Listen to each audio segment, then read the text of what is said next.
Oh. Good evening. I'd like to call to order the City of Albany Budget Committee meeting. May we have a roll call, please? Sykes. Here. Vernig. Here. Pearson. Here. Keller. Here. Canopa.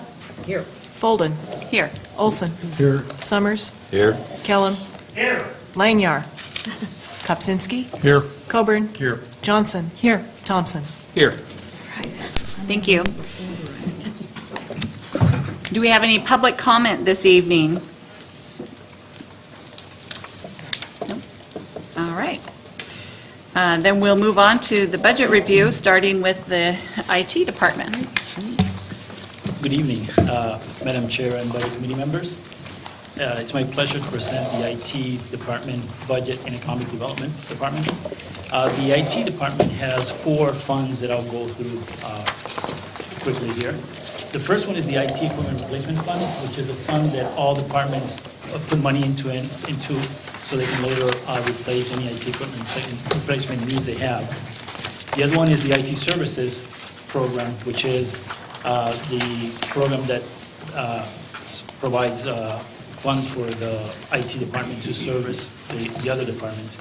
We also have the GIS program and the permits program, which actually supports ACELA, which is a permitting application and e-plan. I hope you can appreciate my attempt to summarize what we do in a couple words here. So I'll try to go quickly over this. Part of the responsibilities of the IT department include delivery of IT services, GIS, performance management services, including strategic energy management. We manage about 120 to 130 servers and about 500 PCs and laptops, not including mobile devices and phones. We also provide IT project management, IT security, system administration, IT help desk, and backup services. We also work, some of the folks on my staff work very closely with the IT department, with the police department and some of their undercover surveillance work.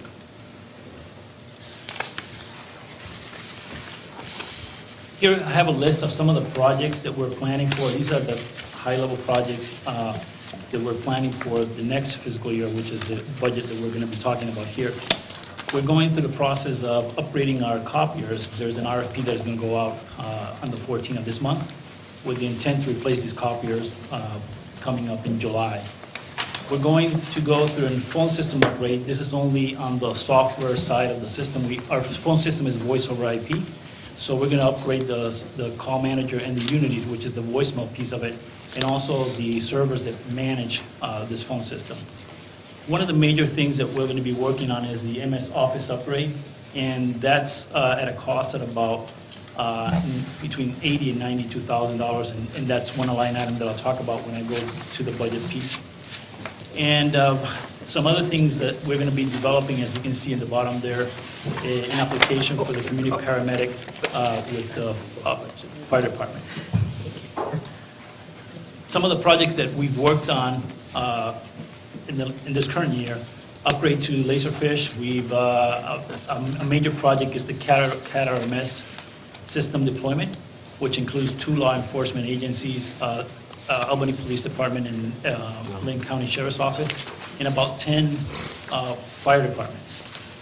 We also upgrade our virtual infrastructure, which includes a complete upgrade of our SAN hosts and fiber channels. And we also work with the Parks Department to upgrade their recreational software, which is the new software they have now. And also we upgraded the municipal court system in order to be able to talk to our CAT RMS system. There's a couple applications that were also implemented here. The ABI, which is an application of notification. Well, the ABI is the attempt to locate, be on the lookout, and can you ID me, that is used by the police department, is developed by Matt Harrington in our department. One of the applications that the police department talked about, the SCRAM, which is the security camera registration database, was also developed by Matt here in-house. And there's a couple more. The APD citation supplement is another application that was developed in-house for the police department. Some other projects and awards that are citywide, not specific to the IT department, we applied for the ICMA Certificate of Excellence for Performance Management, and we got that for the 2016. We applied on 2017. We're getting ready to apply for the 2017 year this month and see if we can also retain that certification. We worked with the city departments and council to update our strategic plan, and we updated that information and put it into performance dashboards, scorecards that I'll show you a little bit later. We also worked from a city perspective in the strategic energy management, and as of today, this is year 3, we're moving into year 4. The city has saved over $225,000, of which $167,000 are avoidance, cost avoidance, and about $58,000 are incentives that we receive from the Energy Trust. Now I'm going to talk a little bit about performance metrics, since it's part of our responsibility. Here you can see that the strategic plan, we have taken that document and converted it also into a dashboard. And each theme within the strategic plan has its own group of objectives that are displayed here. And we capture about 4 years of data, and there's a target, so we can see how well the city is doing on each of these objectives. In terms of strategic energy management, like I said, we actually, from an electrical perspective, we've saved about 1.8 million kilowatt hours, and that translates to about 137,000. To put this into perspective, there's the 3 fire stations, 12, 13, and 14, consume about 210,000 kilowatt hours a year. So you can see how many times you can actually, how many years we saved in terms of we could power the 3 fire stations from the savings from this project. In terms of natural gas, about 40,000 therms, or about $29,000 saved from these projects. And we're actually starting in year 4. A big contribution, and the majority of the savings comes from the Public Works Department. The folks in the waste water treatment section have implemented many changes in their processes in order to achieve a lot of the savings come from the Public Works Department here. We also have a performance management scorecard, and workload indicators. So each department, what we've taken is this document, this budget document. There's performance metric information from here, and we take those and we make them in a graphic visual form, and we are going to be capturing about 4 or 5 years with the target, so we can see how the performance of these metrics that we put in these documents are actually easier for our citizens to review and see. We also, as you know, we have our budget is online. This is the current budget for FY18, which is going to be closing here in June. Our budget, operating budget is $184 million, and our capital budget was about $18 million. We also have our expenditure application that is updated nightly, and yesterday took the snapshot, and as of yesterday, the city has spent about $115 million. Last year was $117 million. You can actually click on these bars and continue to get down to more detail, fine detail on this information. I selected this year the finance department. Last year, the finance department spent $16.9 million. This year is $29.9. But you can see that the reference there is the dollars that are for the public safety facilities. It's part of that finance budget, and that's why this year is much higher than last year. Some of the challenges that are ahead of us from an IT perspective, there's multiple challenges, but the main challenge for us is maintaining and ensuring security of our systems. It's an ongoing challenge that will continue to work for many years to come. There's no end to this. So that's one of the focus that, and I mentioned one of the projects we're working on this year. Now let's go to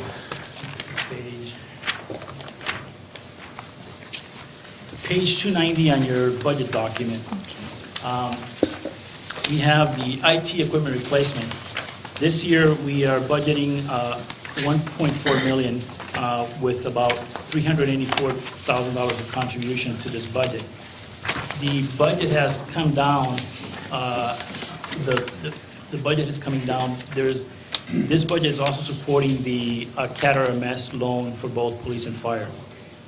Right now, as of April 30th of this year, the loan balance for the CAT-RMS for both police and fire is about $495,000, of which APD will be paying back $254,000, and the fire department $241,000. We still have an invoice of about $100,000 outstanding that would go into this balance that was part of the loan.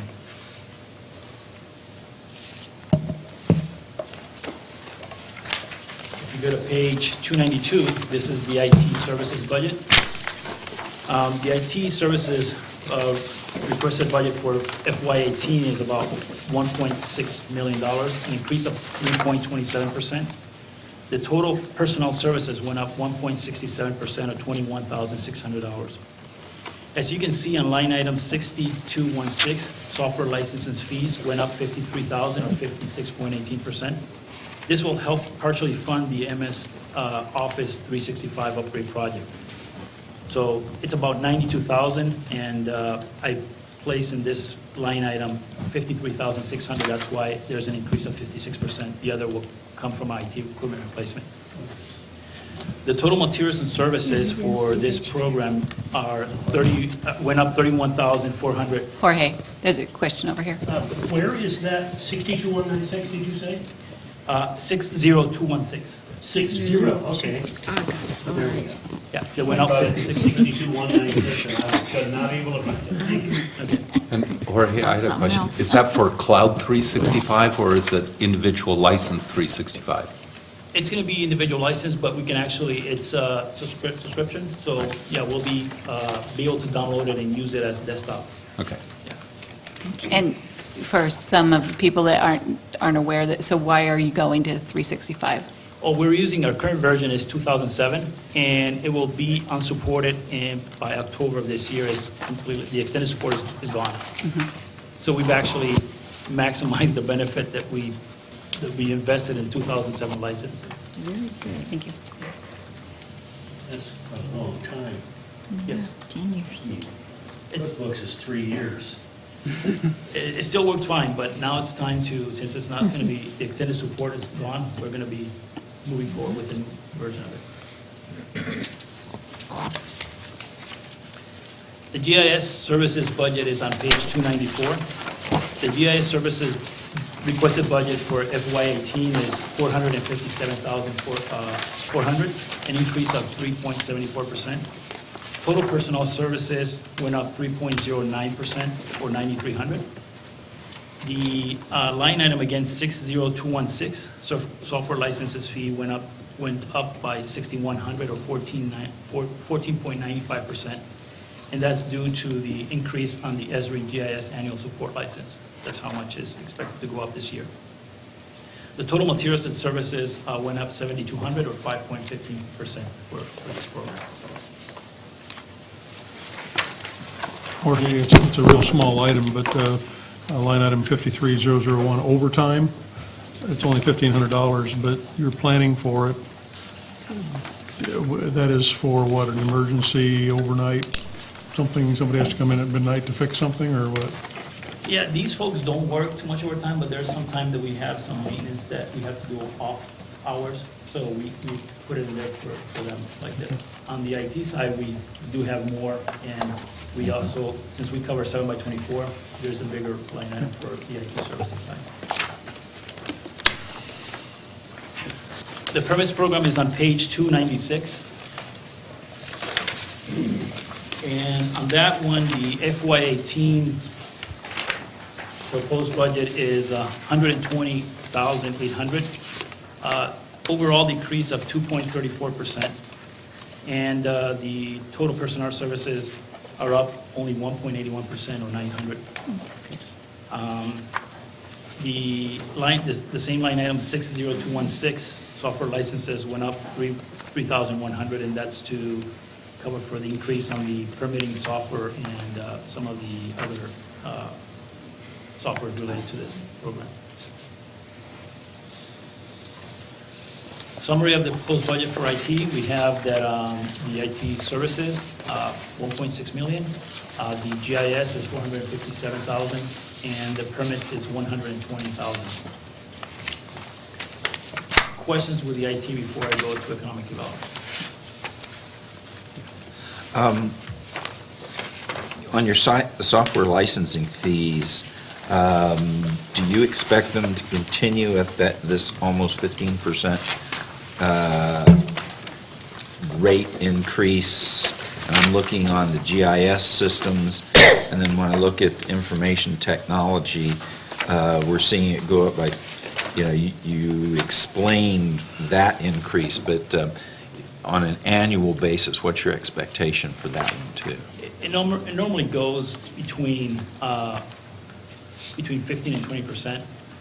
We've seen some that as low as 4%, but 5%, but it normally is between 15 and 20% is what we see increases. Okay. Now, this one for the office, unfortunately, since they moved the model, it's the cost that we are planning to spend this year, it will become a yearly cost for the city. You can no longer, for us as an organization, buy it and just say, I'm just going to run it until, like we just did with 2007. So that, it's not going to go up by 50% No. each year. No, Looking that at- probably will be 5 to 10%. Microsoft seems to maintain a ratio above 15%. That's what we've been experiencing. Okay, thank you. Sharon? So Jorge, my understanding is that when fire department moves admin over to the new fire station, that IT will then move upstairs. So is it facilities rental lease? Is that your space that you have now across the street? Yes. And the reason I'm smiling is because we pay, like 16,000. When we move to City Hall, it's going to be higher. I was going to say, there's no space rental here, and I didn't know if you'd been working that out with Stewart or not. Yeah, no, we've been working that out. So You can see them. if you look at the fire rental, because John has it in his budget, it's like 22,000, I think it is. Oh, So I'll get a smaller space for a higher price. oh, yeah. So, What a bargain. Wow. Stewart's. Thank you, Jorge. unless Stuart wants to give us a You could discount. You could just fix his computer. Yeah. Yeah. Exactly. I'm sure its computer doesn't work so well. Okay, any other question for IT? Okay. The next budget is the economic development budget. And in this budget, we have a proposed budget for FY18 of almost $1.7 million, or an 8.77% increase. And that's on page 299 to 300. The total transient room tax revenues are expected to be 1.2 million, or 12%. TOT from hoteliers is expected to be 1.122, or 1,122,000. And out of the online travel companies, we're expecting about 115,000. And then we're transferring from Kara into here 210,000 to pay for the FTEs that we have in this budget. Right. The line on page, it's on the program 1102 Kara. Is that some part of the same process, or is that under a different? Sorry, Ray, can you say that again? Well, I'm on the wrong page. This is 300. 299 to 300. Let's see. Okay, it's back a little farther. Never mind. Okay, Question. yes. Disbursements, do those happen on a monthly basis or quarterly basis? The payments, like, for example, Amedec. Yeah, right. Yeah, it's a quarterly invoice that we get from these folks. So as things change, well, with the TLT committee making recommendations and things being adapted, adopted, et cetera, then those numbers might change depending on what it was that each thing we needed to do. So we would be authorizing everything and dispersing quarterly, is what I understand. Yeah, so the process is we get an invoice on a quarterly basis, I think, for the majority. I know that I've been recently dealing with the Emmerich ones, and they're on a quarterly basis. And this budget was prepared with as you can see, these are like normal 3% increase as was in the policy. If the committee decides that something's going to change, we'll adjust, we'll adjust it. But we have to budget with the current policy. Then, one of the major differences that this budget has is that we included on line item, I think it is 61310, the transfer of $100,000 to the Lynn County for capital projects. It's the new item, it's the only new item included in here. And if you go to page 300, there's a transfer out to IT, and that's because I am assuming the role of interim economic development director, so there has to be some kind of compensation to the IT budget of my time here. I see. But that, if when Peter comes on board, if he wants to change the economic development piece, then that transfer for the IT piece will go away. However, the one that we have for the Lynn County for capital, it's going to be reviewed on a yearly basis, and then the committee and the council can decide how that's going to move forward. So it's not for a specific project, it's just a contribution towards what they need to do? It will be for a specific project. That's that my the- question. That the council agrees on. Yeah, there's going to be the chunk there, but they're going to submit numbers of projects, and the council will have the, we like this one, we don't like that one. Okay. At least that's the conversations that have gone on. And then I think there's going to be a match from the county. Right. Yeah, there is the county proposed to match $100,000 to come up with, because I think they have like a $750,000 capital needs. So 100,000 from the county, 100,000 from the city. There's also an IGA that the council has reviewed as the first draft, and once we're done with the budget process, we'll bring it back for the council review and approval of that IGA between us and the county. And they provided a list of projects that they believe should be funded through this. I think it's going to be more on a receipt basis, projects that qualify, then we'll refund those. To that point, the projects that they first gave me and I forwarded on to other people, to everybody else,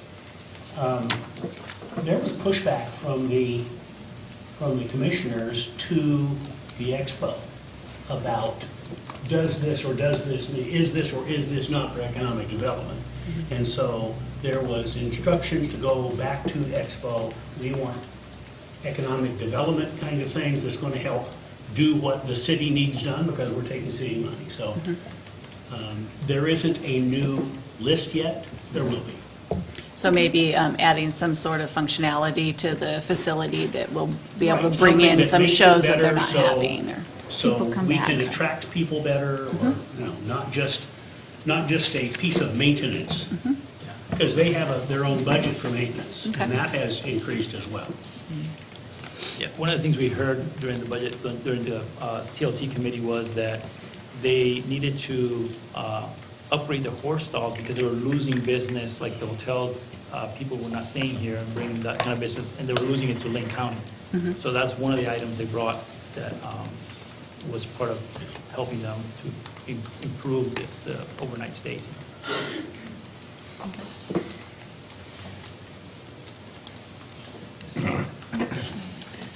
Item 61307, it says collaborative tourism promotion. I thought the Albany Visitors Association, aren't they supporting tourism? What's that collaborative tourism promotion, $50,000 going to? These are requests that come into, in the future will come into the TLT committee for different projects that are related to improving tourism here in the city. So this is not the AVA or the ADA related. These are just a line item that has been here for a few years now, and as you can see, it rarely gets used. But as projects come in that need funding for, will help promote economic development, that might be a source. Does And the does this TLT come from TLT funds? Yes.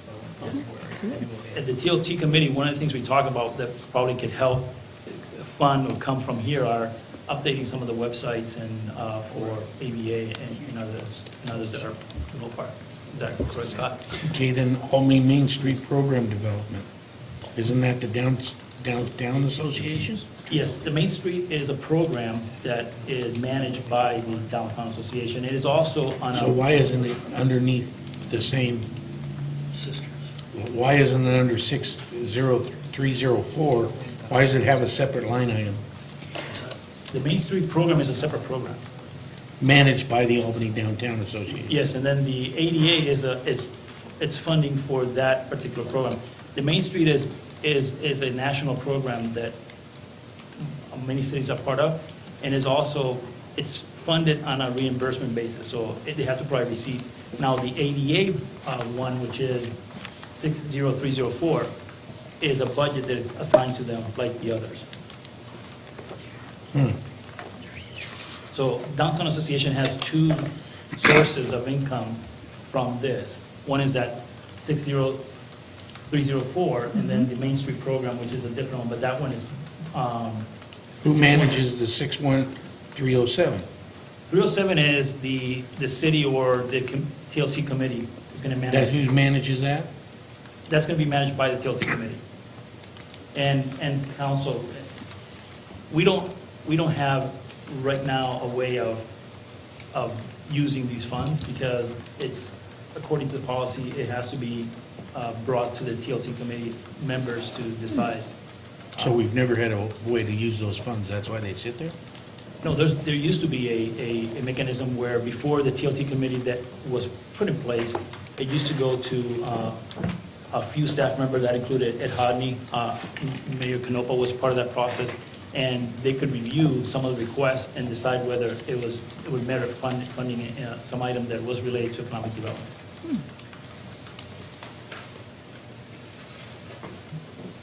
So that one is more of a fund that is available to assign to help tourism that is not assigned to any of the items that we have here. And it's all. But I'm sorry, maybe I'm dense. I've been told I'm dense. Albany's Visitors Association doesn't do tourism promotion? They do. And So they have their own we're doing funding. it twice in two different areas. No, they have their own, the ABA has a funding of $392,000. They have their own tasks and they report to city council how they use those funds and how they promote tourism. The CTP, which is 61307, is a line item that is available for extra tourism-related needs. And it remains funded, if it's not used, they would just roll over to the next year. And they come through requests from citizens or anybody else that's going to do some tourism-related activity. I haven't seen any come in. So it's not, I haven't seen any of these get paid off in terms of a project that's been requested. So why have the line item if it's just sitting there? Well, it's going to be used. For special projects. Yeah, special project, that's what it is. And Scott, I'd love to jump in. So as a member of the TLT ad hoc committee, we reviewed that, and we think that's one of the underutilized areas. And there were a whole bunch of different ideas of how that could be used. And gosh, I hate the term, but I can't come up with a better one right now, so don't hold me to it. But it's like a slush fund. It's a fund and a term that was established by the original TLT policy that called it the CLP, the Collaborative Tourism Promotion. And so you had this CTP group, or this fund, and it was designed for people to come originally with first-time or one-time requests that would be able to stimulate a new activity or something that was going on. So funds had to be available for something that was unique, different, hadn't been done before, and wasn't budgeted. And the ad hoc committee thought this was still a great idea for us to be able to stimulate some of the new directions that the city may entertain in the way of promoting tourism and promoting commerce within our city, but not specifically associated with ADA or AVA or AMADEC or any other organization. It was more TLT related. Yeah, above and beyond just any regular tourism activity that we currently fund. And I guarantee you, if the committee gets formed and gets going, that you'll see requests come across for these funds being used to be able to stimulate commerce in our community. So what Requests. Right, thank you, Scott, for, that explanation. So kind of past history, we did have requests, and there was like the geocaching event, there was one for the twirlers, there was, actually, we even paid for the wraps on our city buses, for being able to do the Albany buses, that have the tourism. So we did have some requests. Then what happened when we were in limbo with sort of the questioning over the TLT committee, there was not really any activity or promotion over it. So that's why you haven't seen anything past several years, because of sort of the divisiveness over how this program should be run.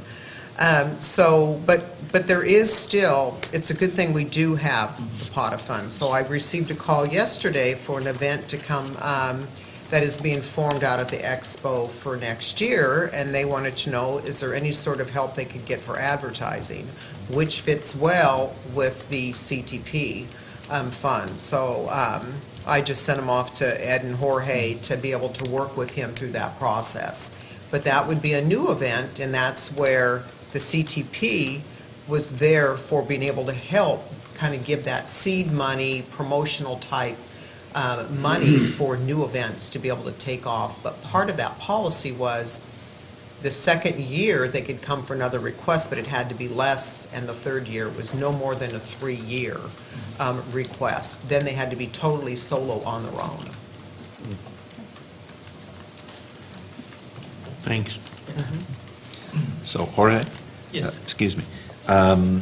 What you're saying then is, this is funds, you're giving somebody budgetary authority to be able to spend money on something you have no idea that may come through the door next week, tomorrow, at the end of the year, but it is a fund that allows you to meet that unknown project that walks through the door.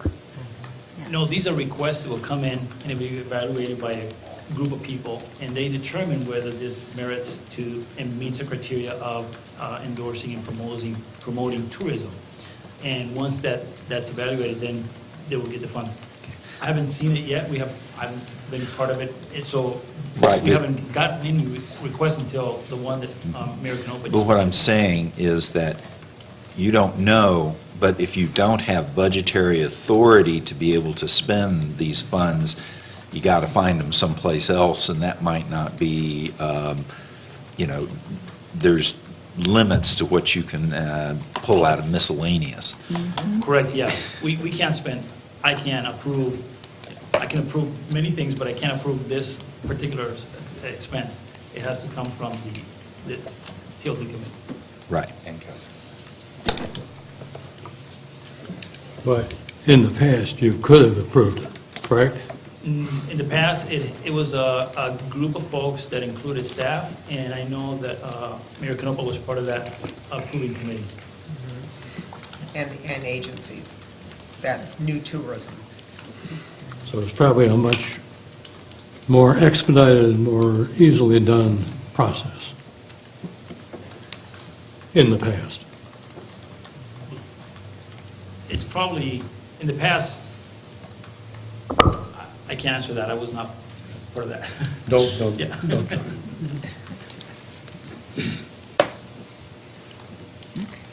So the next slide I have here is just to give you a quick peek of the performance of this fund, the transit and lodging tax from 2008, and you can see the dip towards 2010 there due to the recession. And then I put projected because I think we're like 2 months shy of closing the end of receipts for this particular fund.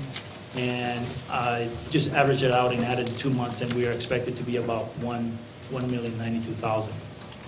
As of today, we are at, I think like 910,000, so we have a couple of months left. And as you can see, it's continued to go up, and I think a lot of that has to do also with the economy.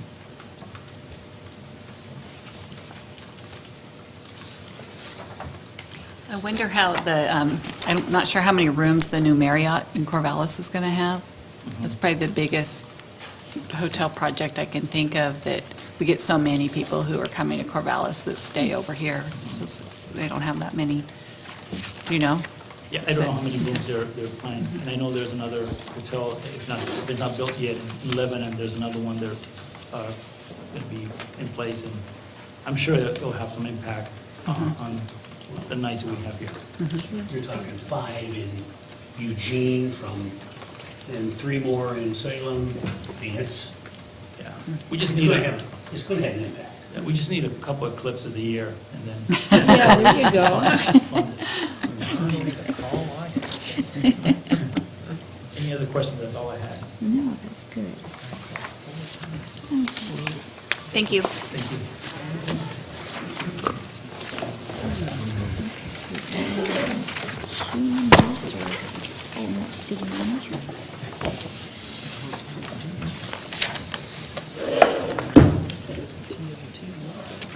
Oh, man.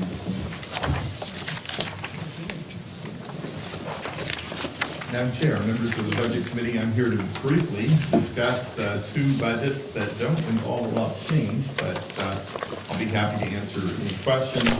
The first, of course, is Program 1027, which are our city council and non-departmental expenses.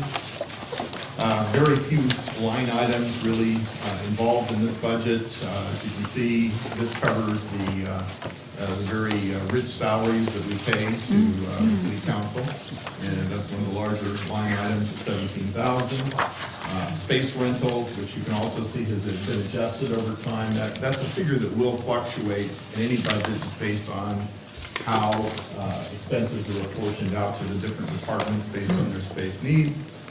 What page are you on, Lance? I'm on page 302, sorry.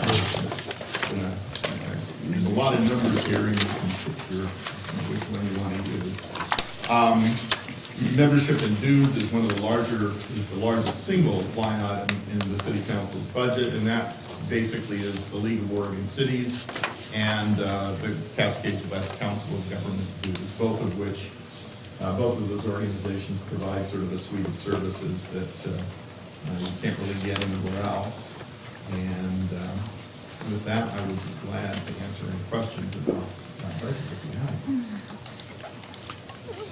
I believe this is your last presentation at a budget hearing? I believe it is.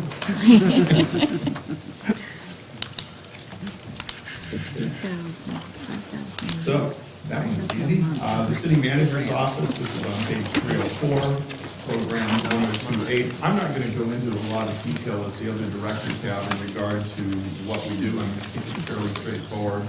The city manager's office is administrative. We oversee all the functions of the other departments. What you do see here is a fairly hefty change under personnel services in the manager's budget. That's to deal with some transitions that are taking place. You've got a slightly higher expense for the new city manager. You also have, we have an employee who is having a baby tomorrow and will be out on maternity leave for a period of time. So we have to have a replacement person in, and you see that also reflected, I think, in the temporary employees line item. Plus, we have to do some training to account for some losses in experience in our administrative staff support. So that's that, when you see that 15.32, or excuse me, the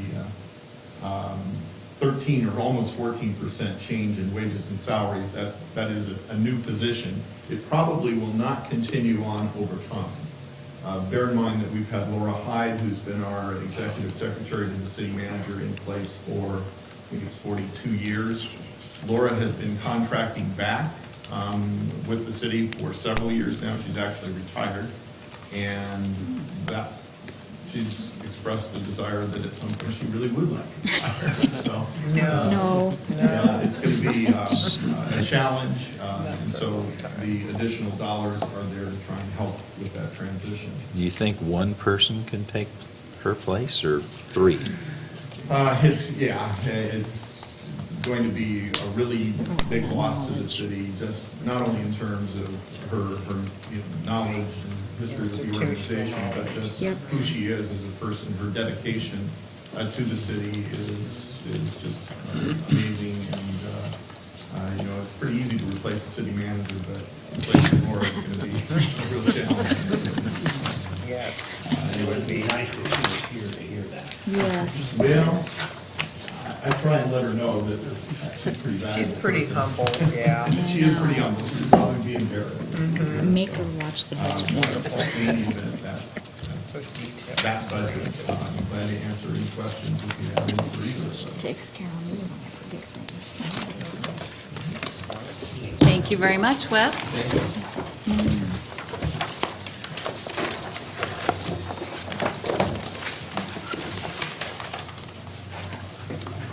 What's wrong? This one.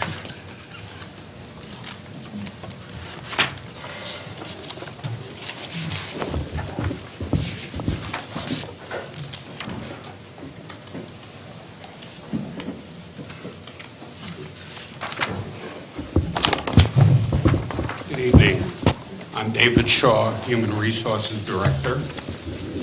The HR budget starts on page 305. I normally go through my presentation pretty quickly, as HR is one of the smaller budgets and one of the simpler budgets. Since we do have some new people on the committee, I'm going to take a little more time in going through presentation. So, Human Resources mission in part is to provide expertise, consultation, leadership to the departments for the city's human resources, which of course are our employees. Personnel costs comprise approximately 70 to 80% of most departments' budgets, and HR is in the background assisting departments in managing that resource that they spend 70 to 80% of their budget on. Some of the things we do. We assist departments in writing job descriptions, determine overtime status of positions, conduct salary surveys, assist departments with recruitments, posting the recruitment, screening applications, participating in interviews. We respond to questions from employees and managers about both state and federal family leave acts. We review benefit costs benefit programs for cost and effectiveness, respond to questions on health insurance, do performance evaluations, counsel employees and managers through performance management issues, interpret policy, collective bargaining agreements. We negotiate with the city's 4 bargaining units, investigate complaints of harassment and discrimination. Fortunately, we don't get many of that, so we don't spend a lot of time. We do new employee orientation, conduct exit interviews, and administer workers' compensation claims. Some additional tasks we've taken on over the last couple of years. We negotiated a new health insurance plan with our AFSCME employees that began January of this year. So we're working and still implementing that, working at any kinks. And that included a VIVA, which is a health reimbursement plan attached to that. The total employer cost of compensation is a program run through Portland State University School of Government, and we participate in that. It's a lot of information gathering And the goal is for us to be able to know what the cost of compensation is to the employer for having employees. And over time, the new timekeeping system with the city, HR had a critical role in helping implement that, implementing the state mandated sick leave, which for the city only affected our temporary employees, as the city already provided health insurance in excess of what the statute required. Affordable Care Act is every year we find that there's a new little thing we have to comply with. And potentially, and these are things I put in red up there as they are things the legislature is looking at. A secure scheduling legislation, changes to PERS, paid family leave, and in the city's budget, potentially there's up to 14 additional FTEs, which HR will have to assist with. During this current fiscal year through March 31st, here are some of the statistics of things we've done. Coordinated 51 recruitments, resulting in screening almost 2,300 applications, 700 personnel actions, 44 applications for family medical leave, workers' compensation claims, and negotiated the new health plan, and we're currently in negotiations with both police and fire on also implementing a new health insurance plan for them. So in this budget, we are proposing to add back a position. I think I skipped a,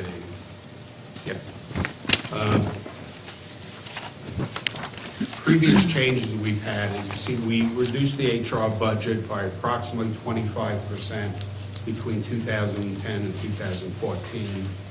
And a large part of that was by reducing staffing by one position.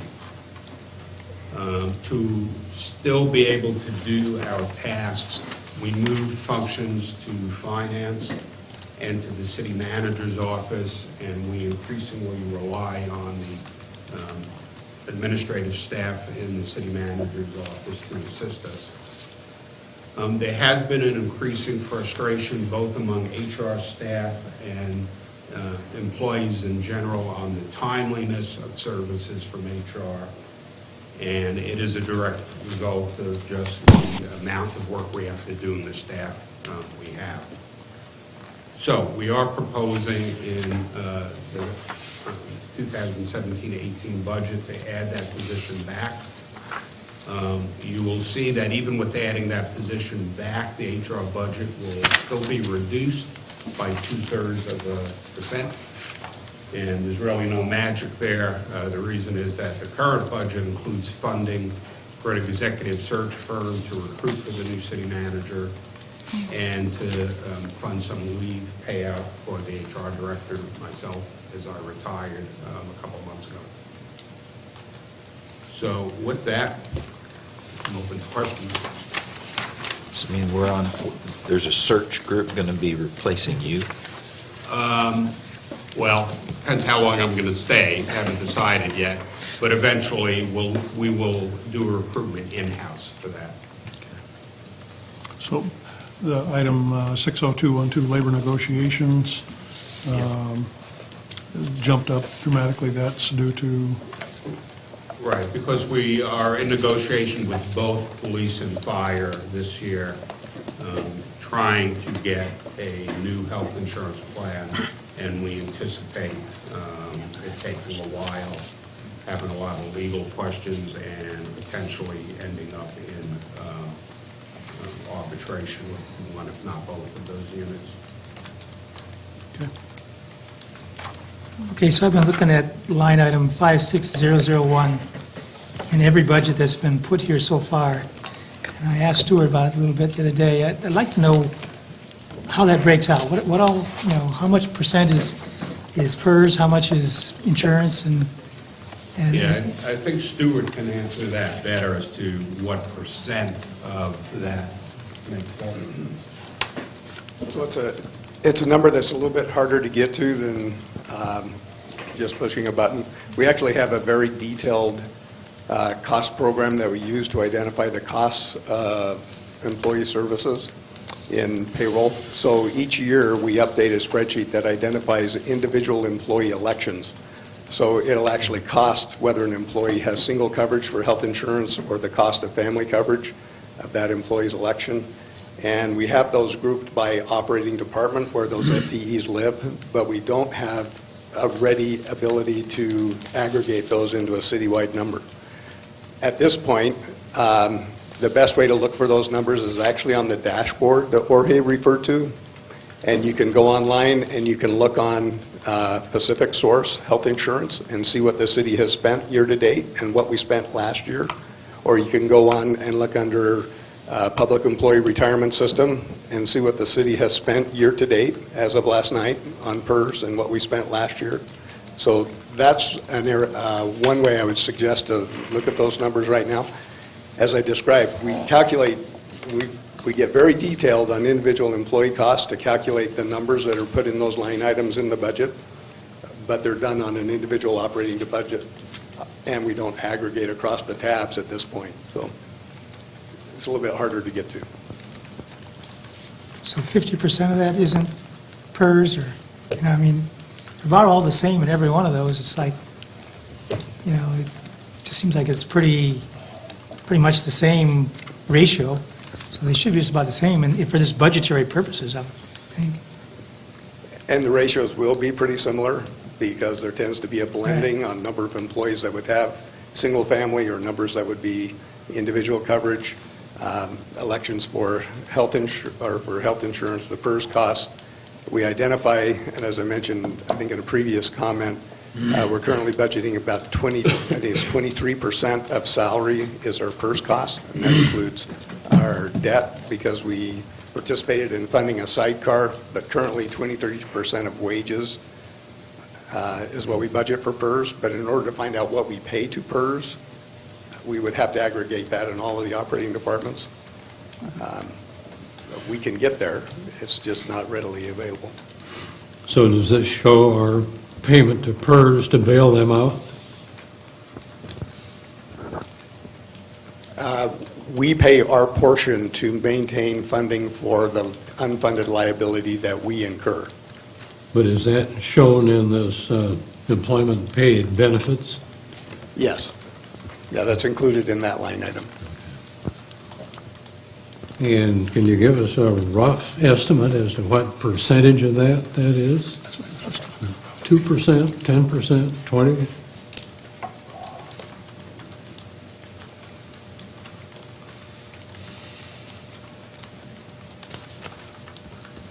We're kind of shooting fish in a barrel. So I'm going to say, no, I can't give you that number right now. No, not even a very rough. The PERS cost is 23% of wages. If you look at the wages number. Now, the guy that's leaving will tell us. Sure, I mean, no fear here. For a variety of reasons. What would you like the number to be? Yeah. Thank you. That's my line. 12.1927%. Well, a couple of points. Yeah, I mean, first of all, finance people, you would hope, are going to be very precise. And so they're going for precision that perhaps I'm not sure you really need. I mean, if you're looking at the overall payroll of the city, and do we have that number roughly available? 52 million, okay. Okay, 41% of the personal, of the benefits for. This particular budget is about 41%. Okay, so there. That's more precise than I would have been. I would have said 45% just off the top of my head, but yeah, it's a big number, and it's growing. 45% of the employee benefits is PERS bailout. Well, it's not, and I wouldn't, I mean, you can, use whatever terms you want. It's the cost of PERS, and whether you want to call it bailout or just the cost of providing retirement benefits to employees. I mean, that's what it costs. Yeah. Well, we talk about a PERS problem. But that's specifically in this human resource budget, right? And there aren't a lot of FTE here. Tier 1 goes away, then it And it's going to be pretty comparable. Yeah, it will be comparable in And then it'll probably go away. Yeah, your two biggest cost of benefits by far are going to be health insurance and PERS.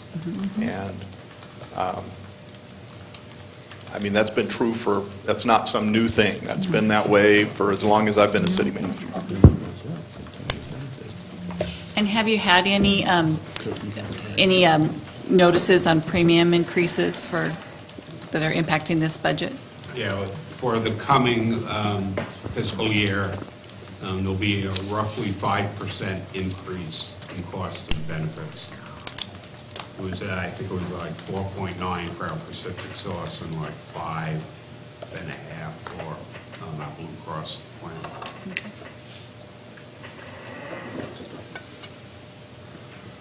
So if the country went to single-payer insurance, these numbers would shrink drastically, wouldn't they?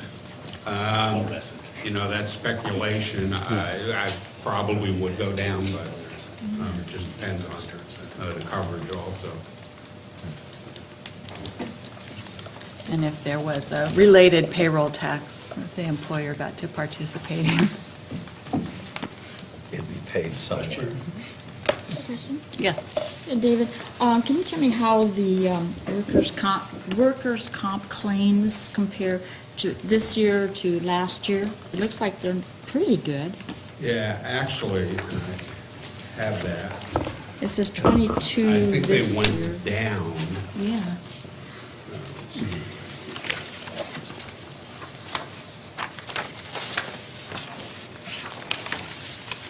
If it's in here, I'm sorry.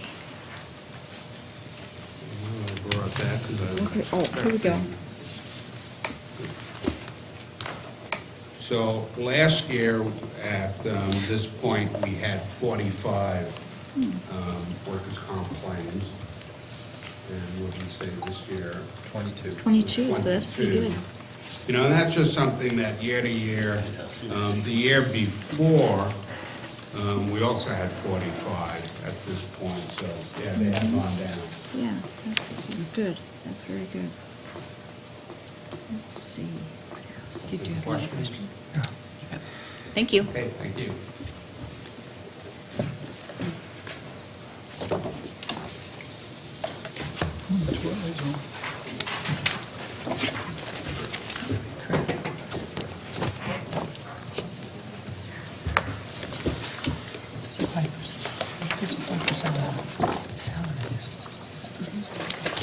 Yeah, it's huge.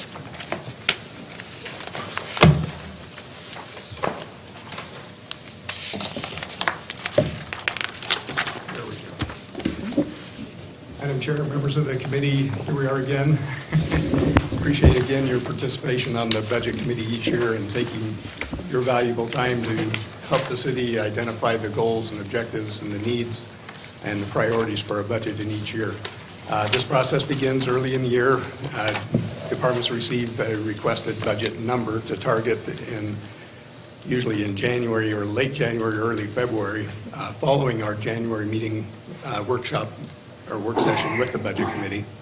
And then we begin that process. And several of the departments have begun at that point or well into the process before that meeting and before they receive the target number.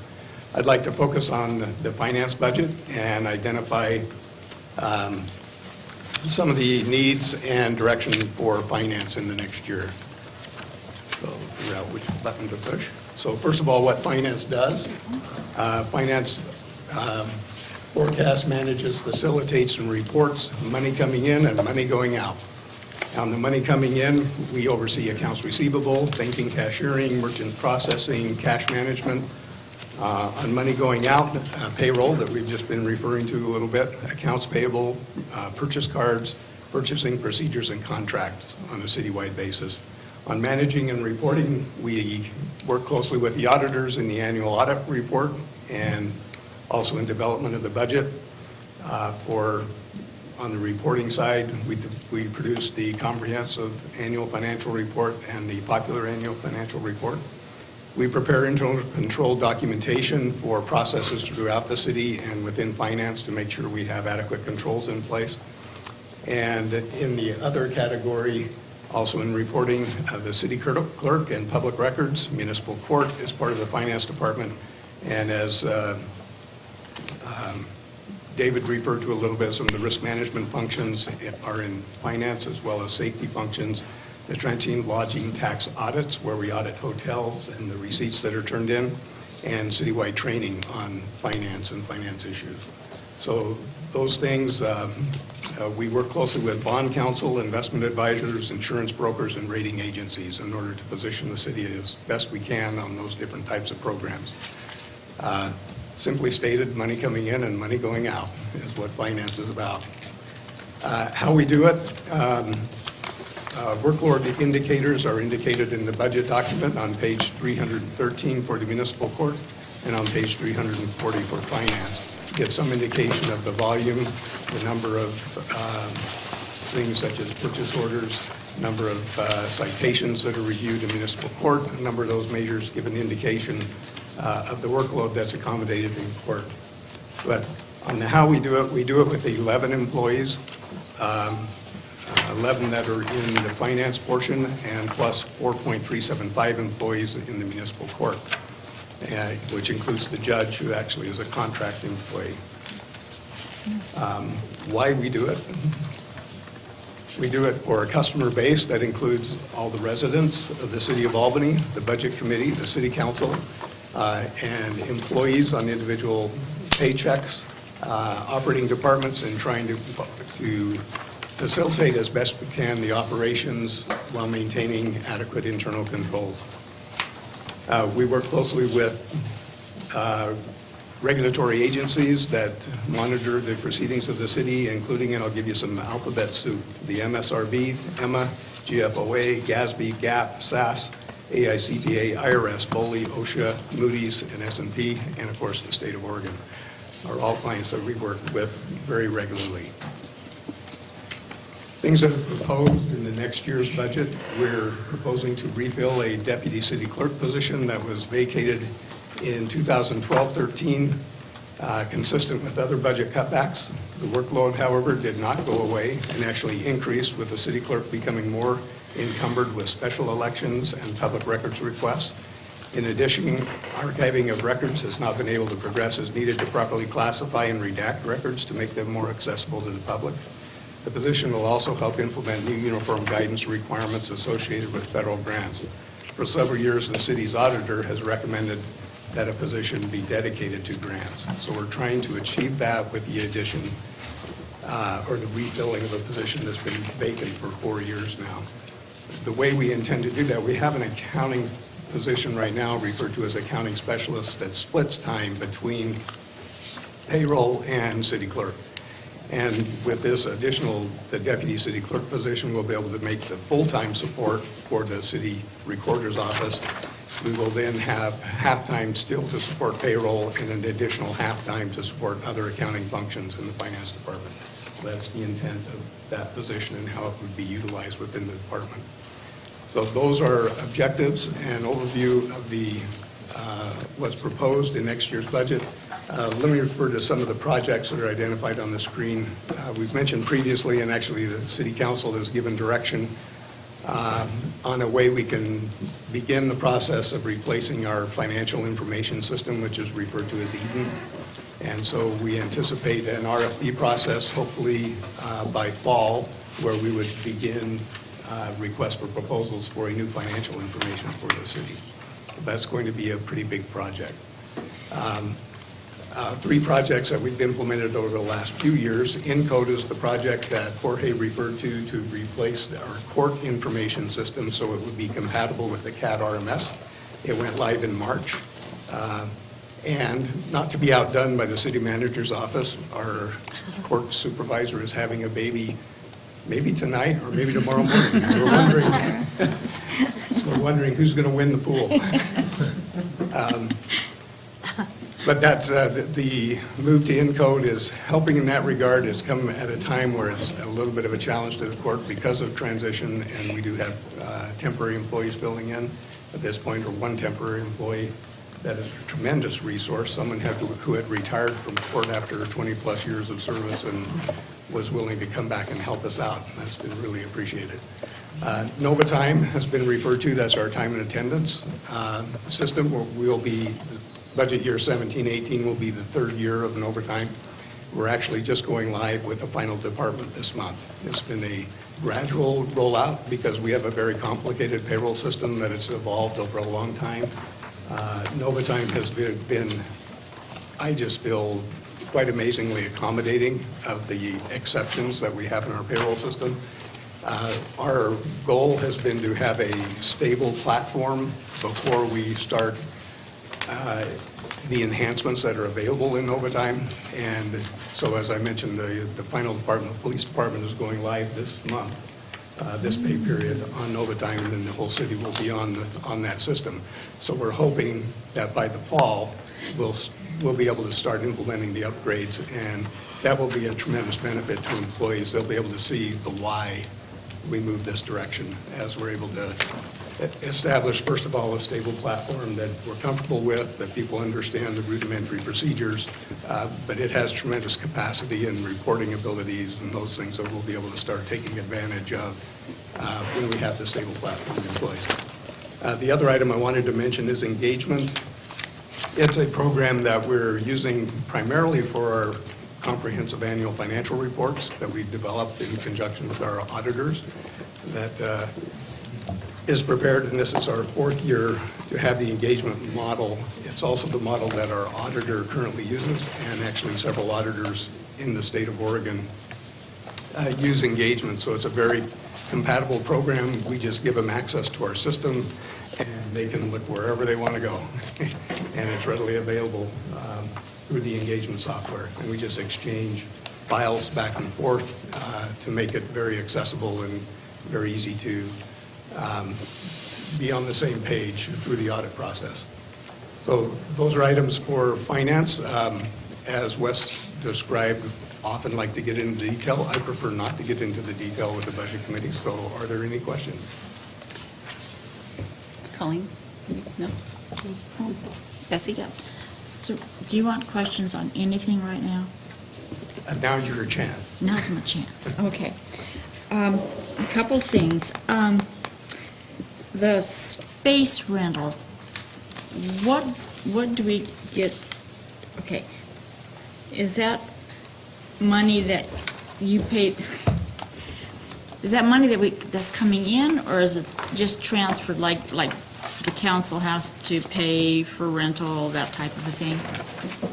It just seemed like it was in a different spot, and I just wanted to be sure. Yeah, the space rental appears in particularly those departments that have floor space in City Hall. Okay. It pays for the building maintenance program, which is actually housed in the Parks and Recreation Department. So if you want to see where those dollars are applied, it's on page 155 and 156 in your budget document. Okay. The program is referred to as facilities maintenance. Okay. That includes a crew that provides routine maintenance and ongoing maintenance to a lot of facilities. So it pays costs of wages and salaries, and it pays costs of equipment and supplies needed to carry on that function. Okay.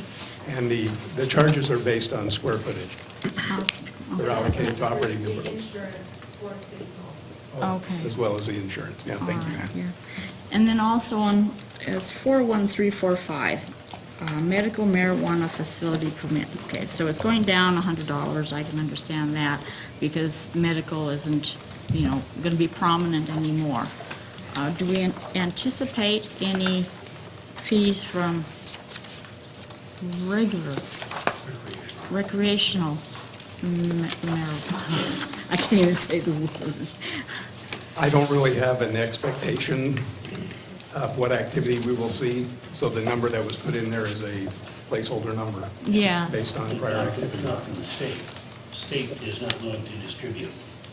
Oh, we can't get any anyway yet, can we? I They don't know. haven't distributed any, Yeah, they're just holding They just it made a back. Decision they're not going to do it this year. but we have the 3%. Don't they have to distribute the 3%? the rest, I don't know. And so did you put that in And so, the, yeah, when will that start? We don't know Okay. on when it will start, but we have agreed or have a contract with the state that That's says they right. will Okay. collect 3% of the sales here in the city and that will come back to us. But Okay.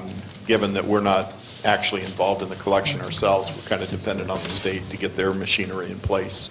And I'm sure it's a big job. I mean, if you can imagine doing it in, a lot of cities, probably well over 150 cities around the state are doing it. So. Yeah, yeah. And then I have a dumb question, and Do we I'm get the really payment sorry. in cash? Betsy, I'm can you sorry. speak up? I don't think you're getting picked up on the mic I'm very sorry. well. I just have one other question, and everybody else in the room probably knows, but on 42414, the conflagration response reimbursement is going down 30,000. What is it and why? What it is when the city firefighters are contracted to participate in statewide fire events. So when they contract with our department to send equipment or manpower to assist in fires throughout the state. Oh, okay. And it varies dramatically.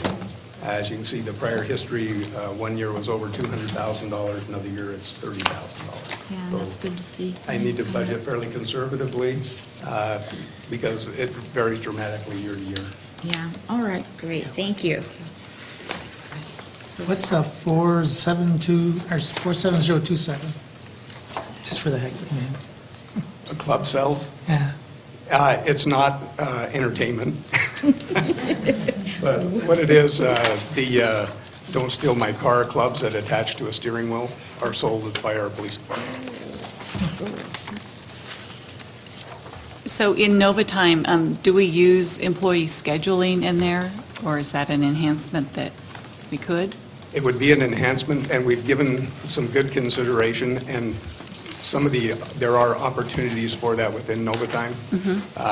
Particular applications, or the ones that seem to be most readily able to take advantage of that would be in police and fire. But we have current programs that are working really well, that talk to Novatime just fine. Okay. And so we'd just as soon use what we know works really well. And as I mentioned in the approach and our rollout of Novatime, we've been pretty deliberate in the approach, not hasty, but deliberate. And I think it's served us well. And let me just take this opportunity to acknowledge Ann Baker's work with Novatime has been incredible. She knows Novatime, I think, as well as Novatime knows Novatime at this point. And has been, I've heard comments like that from Novatime. And they, as I mentioned, have been very responsive. I want to mention the budget document that's put together for the city of Albany is prepared by people who have other things to do.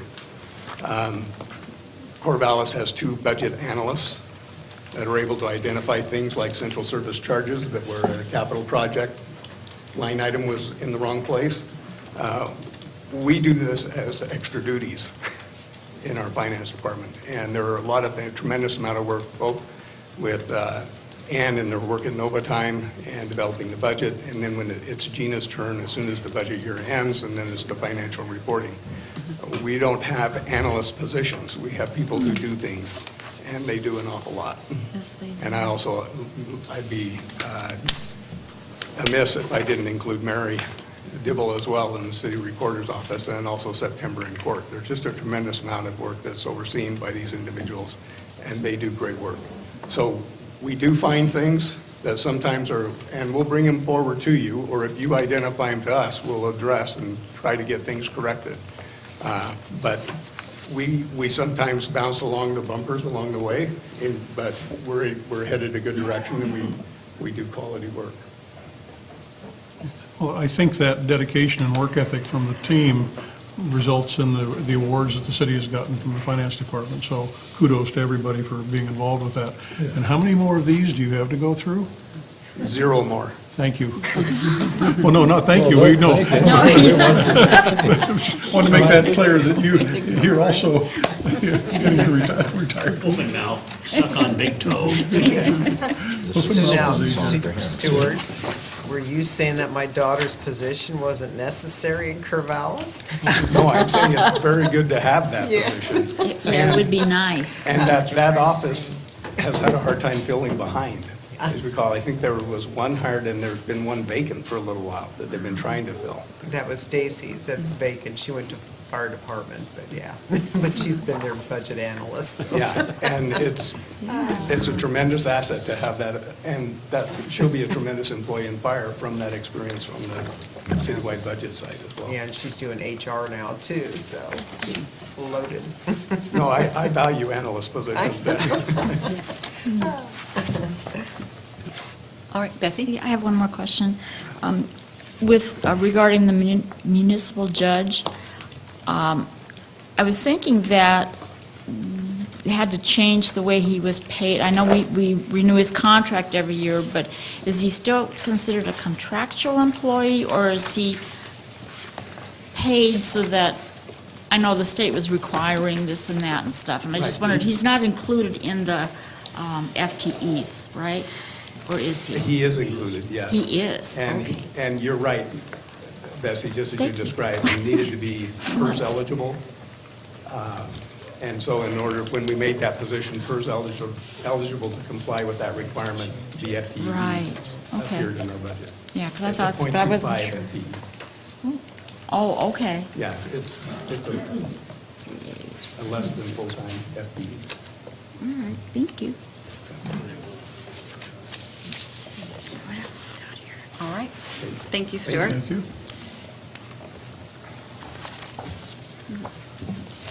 So we have before us a budget resolution.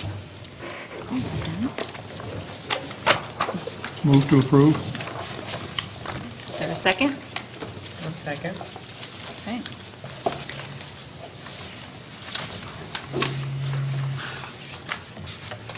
All those in favor? Or did you want discussion? Oh, discussion, nobody's, See if there was any. Bessie. Well, I will say one thing, that all of the departments that have been able to add the employees this year, I know when they lost them years ago, the work didn't go away, the city is growing, and so the employees that were left to do the jobs of many, I think it's great that now we can start adding back to where maybe, you know, more things can be done, but not in such a hurried way or stressful way, because you have to put off this to get to this and whatever. So staff's done a great job, and I'm just glad that we can add some of it back.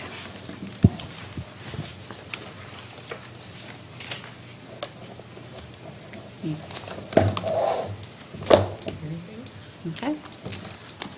All those in favor? Aye. Opposed? Okay, the motion carries. Is there any other business tonight? The Budget Committee?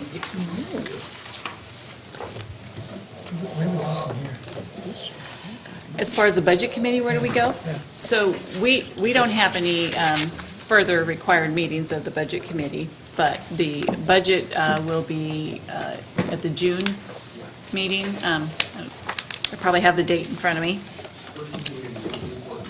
Okay, so that's, yeah, so it'll go to City Council.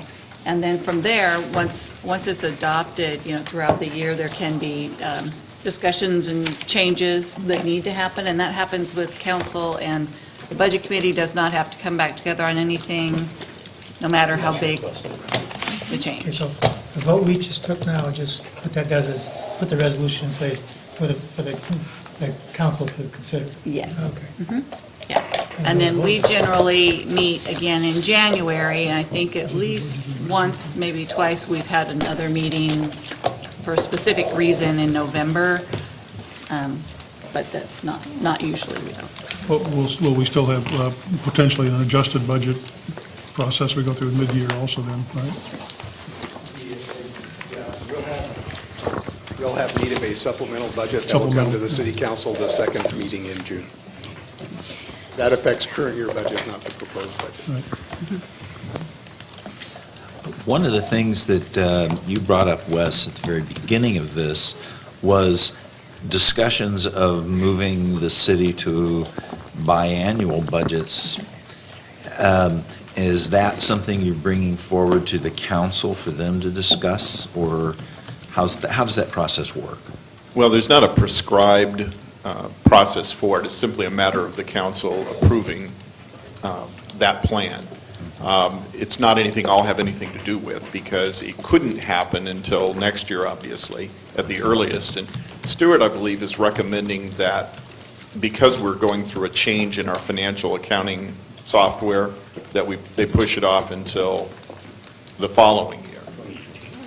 And so I know I mentioned this to my successor, to Peter Trotzen, who will be the new city manager, and his response was, thank you. So I'm guessing that he's in support of it too, and that he'll be bringing it back to the council for consideration. And we do have thank you, thanks Stuart for reminding me. We have an intern, an unpaid intern, who is getting his master's degree from Portland State, and he works in the budget office at Western Oregon University. And he needed a practicum, or a work experience project, and had approached me. He lives here in Albany, and so I had suggested to him, give us the pros and cons of a biennial budget process. So he's going to be making a presentation to the city council at their work session on June 12th. And it's again, I will just leave you with the experience of 35 years of being on budget committees and putting these things together and going through the process, that it is a very, very elaborate process. And Oregon, many people don't know, Oregon is the only state that has a budget committee. We're the only ones that do it. In the state of Washington and most states, the budget simply goes to the city council and it's presented and they adopt it, and that's the end of it. Here we have two sets of public hearings, the hearings before you, and then hearings before the city council. And again, because we have tried to adhere to the highest standard of budget preparations, that's the GFOA, Government Finance Officers Association's awards, that requires just a lot of work. And I think it's well worth it, but I think it would be a whole lot better value if you only had to do it every other year. Let me just add to Wes's comment. This will be an agenda item on the Budget Committee meeting in January. So where we have our usual review of financial trends and forecasts, and Jorge will probably, again, I think, present the performance measures of that portion of the presentation. We'll also have a presentation for the Budget Committee on biennial budget, because it would be the following year that we would want to bring forward a biennial budget if we move that direction.